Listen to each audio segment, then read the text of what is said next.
আসসালামু আলাইকুম। আশা করি সবাই ভালো আছেন। আজকে কথা বলবো ফার্মা মার্কেটিং বা সেলস পেশায় আসার আগে এজ এ ফ্রেশার হিসেবে আপনি নতুন এই সেক্টরে নাই, কাজ করেন না বাট এই সেক্টরে আসতে চাচ্ছেন। এই আসতে গেলে আসার আগে আপনার যেসব বিষয় জানা অত্যন্ত জরুরি সেসব বিষয়ে কথা বলবো। ফার্স্ট, ফার্মা মার্কেটিং এ সেলস। সেলস মানে কি? আর কি না? সেলস মানে কি? সেলস মানে বিক্রি? না, সেলস মানে বিক্রি না। সেলস মানে অন্যের সমস্যার সমাধান দেওয়া। অন্যকে তার সমস্যার ক্রাইটেরিয়া আপনাকে জানতে হবে, জেনে তার সমাধান দিতে হবে। সমাধান দেওয়ার জন্য আপনার মাধ্যমটা হচ্ছে সেলস। তারপর আপনাকে জানতে হবে প্রোডাক্ট নলেজ। প্রোডাক্ট নলেজ কি? আপনাকে জানতে হবে প্রোডাক্ট নলেজ। প্রোডাক্ট নলেজ যদি বলি তাহলে প্রোডাক্টের নাম জানতে হবে, প্রোডাক্টের জেনেরিক নাম জানতে হবে, প্রোডাক্ট কোন ইন্ডিকেশনে দেওয়া যায়, ডোজ কি, দাম কত।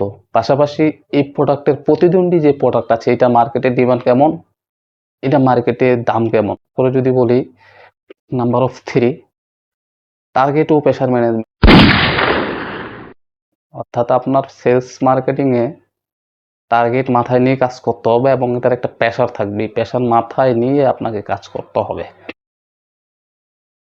তারপরে যদি বলি যে কমিউনিকেশন স্কিল, আপনার কমিউনিকেশন স্কিলটা বেটার হতে হবে। কারণ আপনি একজন ফার্মা মার্কেটিং মানে আপনার ডক্টরের সাথে সম্পর্ক থাকবে, কেমিস্টের সাথে সম্পর্ক থাকবে, ক্লিনিকের যে মালিক তার সাথে সম্পর্ক থাকবে, নার্সের সাথে সম্পর্ক থাকবে। এজ এ একজন ক্লিনার হিসাবে তার সাথে আপনার ব্যাড সম্পর্ক থাকলে হবে না, গুড সম্পর্ক থাকতে হবে। যদি বলি টাইম এবং ডিসিপ্লিন ম্যানেজমেন্ট, যে গুরুত্বপূর্ণ বিষয়। আপনাকে ডিসিপ্লিন মেনে চলতে হবে। টাইম অত্যন্ত গুরুত্বপূর্ণ। অর্থাৎ সময়ের কাজ সময় আপনাকে করতে হবে, আজকের কাজ আজকেই করতে হবে, আগামীকালকের জন্য রাখা যাবে না। যে কোনো সেক্টরে রাখা যাবে না, বাট এই ফার্মা সেক্টর বা ফার্মা মার্কেটিং এ এটা আরো বেশি গুরুত্ব দিয়ে দেখতে হবে। তারপর যদি রিপোর্টিং এবং ডাটা ম্যানেজমেন্ট,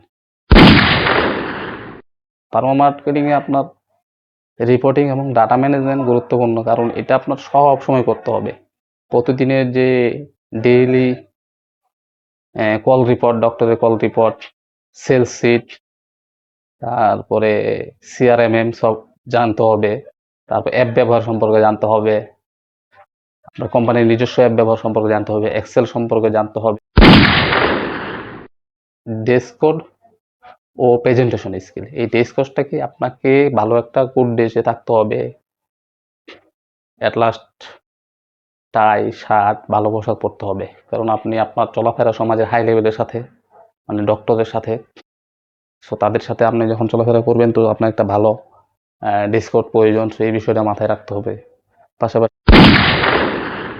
যদি যায় নেটওয়ার্কিং স্কিল, আপনার নেটওয়ার্ক থাকবে সমাজের বিভিন্ন স্তরের মানুষের সাথে।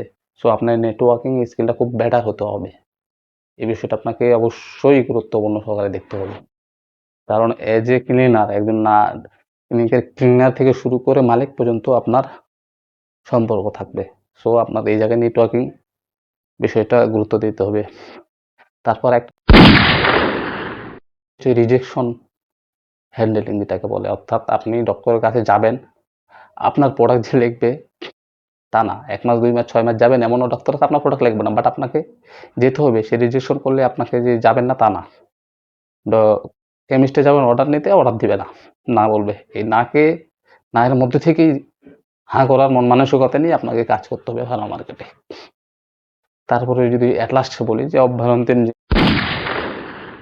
মোটিভেশন, আপনার নিজেই নিজেকে গাইডলাইন দিতে হবে। আপনাকে কেউ যদি গাইডলাইন না দেয়, যদিও আপনার সিনিয়র যে বস স্যার আছে তারা আপনাকে মোটিভেশন দিবে, বাট তারা যদি না দেয় আপনাকে নিজের মোটিভেশন নিজেই করতে হবে। এই কাজটা আমাকে করতে হবে, এই কাজটা আমি করবো, এই কাজটা আমাকে করতে হবে। এই যে আমার এটা কি বলে প্রতিজ্ঞা, এটা আমাকে করতে হবে। এরকম একটা মোটিভেশন আপনাকে প্রত্যেকদিন নিতে হবে। আগামীকাল এই কাজটা আমি করবো, কাজটা করতে হবে।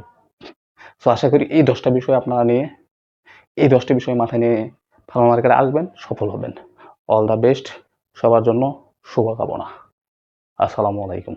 মার্কেটিং টিপস, স্বাস্থ্য পরামর্শ এবং ভাইরাল নিউজ সবকিছু একসাথে।